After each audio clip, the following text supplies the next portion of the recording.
Just when you think the real estate market couldn't get any crazier, another shocking week of developments has pushed the housing bubble into absurd territory. We were well aware that prices have gone up over 30% since the summer of 2019. In some exceptional markets like Miami, this number is a lot worse. But with real estate, prices don't always tell the full story. What just transpired this past week pales in comparison to everything we have seen thus far. In today's video, we break down the unbelievable developments happening right now across the market. For first-time buyers, this escalation is just another punch to the gut, pushing the American dream further from reality. Here's the main problem. You would think a home's price is the only metric that matters when it comes to affordability, but this is just one piece of the pie. It should come as no surprise that the majority of homes in this country are bought using a mortgage, a massive loan that you typically pay over a 30-year period. During those 30 years, you pay the bank interest for allowing you to have such a privilege. In early 2021, interest rates were at all-time lows. It wasn't rare to find a 2.5% 30-year fixed loan back in August, and many refinanced to take advantage of this rare opportunity.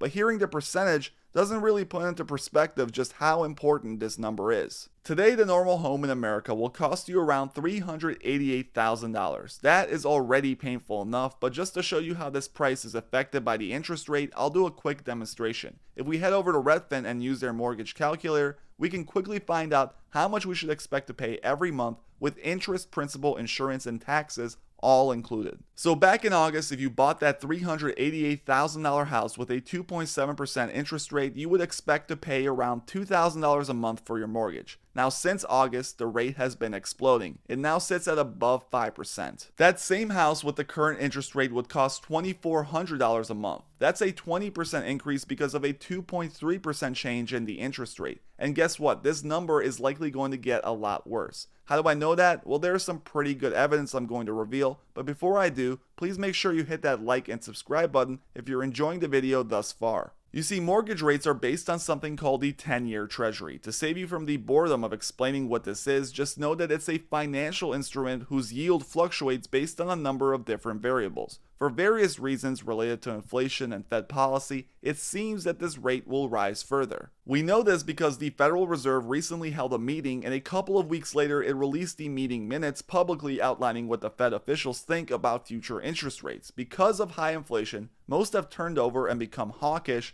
meaning they intend to raise rates aggressively in order to combat rising out of control inflation. This will typically cause the 10-year yield to rise, which in turn will affect the 30-year mortgages. Here is a quick summary by CNBC. The Fed minutes giving the markets more to think about as the central bank plans to reduce its balance sheet and signals half-point rate hikes are ahead.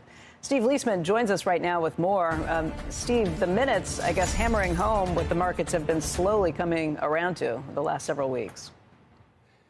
Yeah, it's like this gradual wake up. What the minutes showed, Becky, was this widespread support among members for what amounts to, when you put it all together, one of the most aggressive tightening cycles since at least 1994.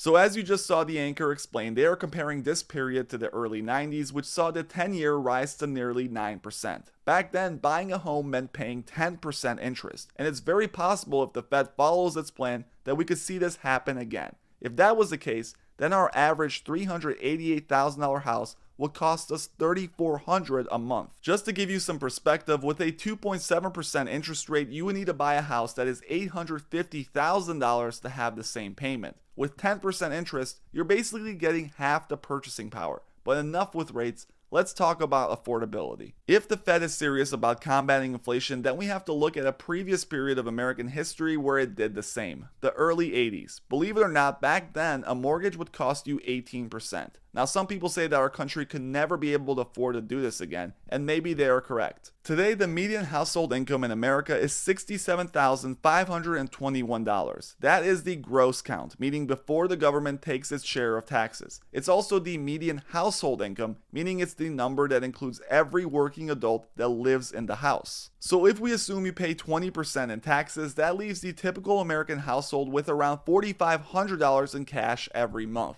So where am I going with this? Well, I'm about to show you just how bad this can all get. We know from survey data that most Americans live paycheck to paycheck and typically have less than $5,000 in savings. When you go to buy a home, you generally need to put down 20% as a down payment in order to avoid mortgage insurance. Now, knowing these stats, we can figure something out. If the normal house in America costs $388,000 and mortgage rates are currently 5%, we can assume that with a 5% down payment, a generous assumption considering what I just told you, your monthly payment would consume around 60% of your household income. That leaves you $1,900 to maintain your house, buy food for the family, pay for utilities, and general everyday expenses. Not a lot of breathing room, especially if you have children. Now, if interest rates rise to 10% under the same scenario, the mortgage would consume around 85% of your household income, leaving you with $700 a month for everything else. At the all-time high of 18% under the same scenario, the mortgage becomes $6,500 a month, simply impossible to afford for nearly every family in America.